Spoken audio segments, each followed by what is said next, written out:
Paglutas ng suliraning routine at non-routine gamit ang pagpaparami, pagdaragdag at pagbabawas sa mass o timbang.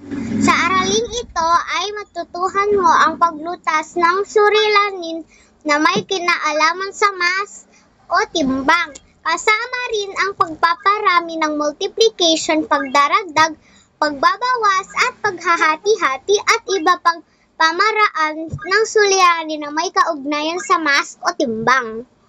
Tignan lang halimbawa sa ibaba. Suriin mo kung paano nilutas ang isang suliranin na may kinalaman sa timbang gamit ang pagpaparami o multiplication, pagdaragdag, pagbabawas at paghahati-hati na may kaugnayan sa mass o timbang. Halimbawa 1.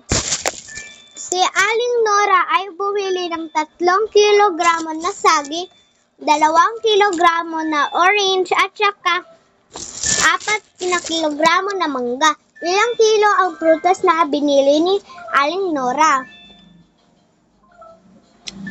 Ano ang tanong sa suliranin? Ang tamang sagot ay kabuuang timbang ng prutas na binili ni Aling Nora. Ano-ano ang mga datos na ibinigay?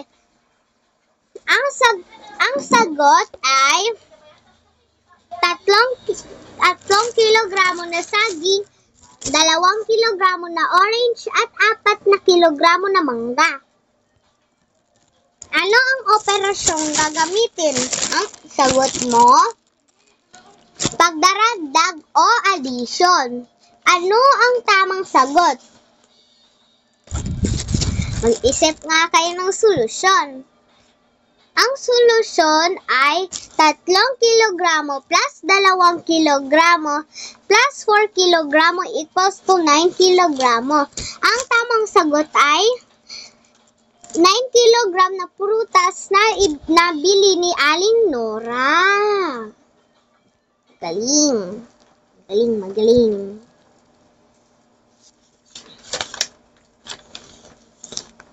Dadako na tayo sa gawain sa pagkatuto bilang 1. Basahin at unawain ang suliranin sa ibaba. Sagutin ang mga tanong gamit ang angkop na pamamaraan na paglutas sa suliranin. Isulat ang iyong sagot sa kwaderno. Ang katumbas ng bawat guhit na may bilang sa weighing scale ay 10 kg. Ang timbang ni Aling Nena na nasa ika-9 na guhit. Ano ang timbang ni Aling Nena sa kilogramo?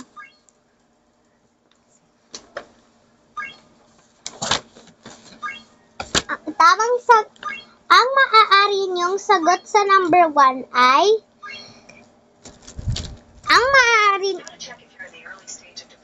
ang maaari niyong sagot sa number 1 ay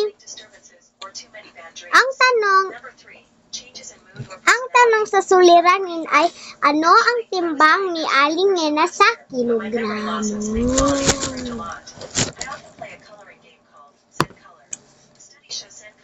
Number 2, ano ang datos na ibinigay?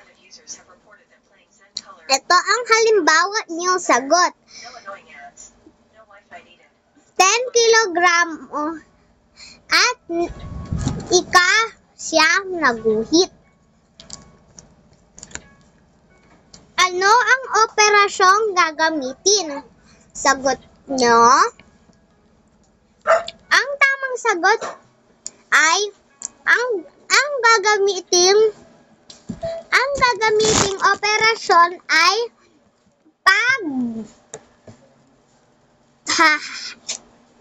pagpaparami. Ano ang tamang sagot?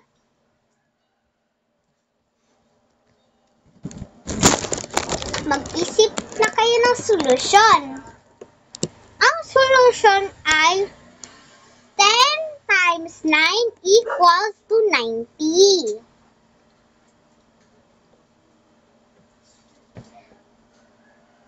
Ang tamang sagot ay 90 ang timbang ni Aling Nena sa kilogramo.